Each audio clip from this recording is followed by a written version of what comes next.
పోచంపల్లి శ్రీనివాసరెడ్డి గారు.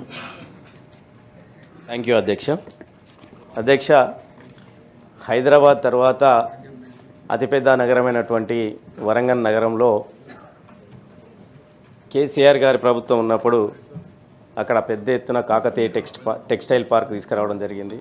అదేవిధంగా IT park కూడా ఏర్పాటు చేసుకోవడం కాదు, ఇంతకుముందు శ్రీధర్ బాబు గారు ఇన్ఫ్రాస్ట్రక్చర్ ఏర్పాటు చేశారు కానీ కంపెనీలు రాలేదన్నారు. అక్కడ కేటీఆర్ నాయకత్వంలో మహేంద్ర లాంటి అదేవిధంగా చాలా కంపెనీలు ఐటీ కంపెనీలు కూడా రావడం జరిగింది. చాలామంది ఎంప్లాయీస్ కూడా పనిచేయడం జరుగుతుంది. వరంగల్ నగరం ఎడ్యుకేషన్ హబ్గా అదేవిధంగా హెల్త్ హబ్గా కూడా మారడం జరిగింది.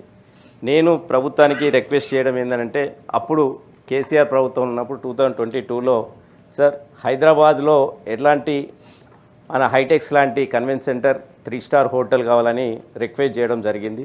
ఎందుకంటే ఐటీ ఇండస్ట్రీ నుంచి వచ్చిన వాళ్ళు కానీ కాకతీయ టెక్స్టైల్ పార్క్లో కిటెక్స్ లాంటి పెద్ద పెద్ద కంపెనీలు రావడం కానీ వరంగల్ కూడా పెద్ద నగరంగా మారుతుంది కాబట్టి అక్కడ ఎగ్జిబిషన్ల కోసము ఒక 3 స్టార్ హోటల్ అండ్ హైటెక్స్ లాంటి కన్వెన్షన్ సెంటర్ కావాలని అప్పుడు కోరడం జరిగింది.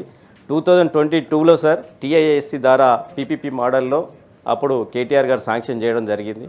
అది ఆల్మోస్ట్ ప్లాన్ చేయడం కానీ ల్యాండ్ అలాట్మెంట్ కానీ అవన్నీ కూడా జరిగినాయి. దాని పీపీపీ మోడల్లో ఇప్పటివరకు టెండర్ పిలవలేదు సార్.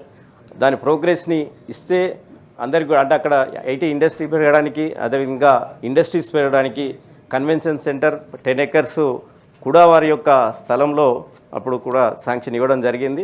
దయచేసి ఇక్కడే శ్రీధర్ బాబు గారు ఉన్నారు కాబట్టి దాని మీద కాన్సన్ట్రేట్ చేసి immediately process planning and convention సంబంధించిన టోటల్ డ్రాయింగ్స్తో సహా అన్నీ కూడా రెడీగా ఉన్నాయి. దాన్ని ప్రభుత్వం దృష్టికి తీసుకొస్తున్నాం సార్. దయచేసి తొందరగా ఆ ప్రాసెస్ కంప్లీట్ చేయాలని కోరుతున్నాం. ఓకే, ఆనరబుల్ మినిస్టర్ వెంకటరామరెడ్డి గారు. అధ్యక్ష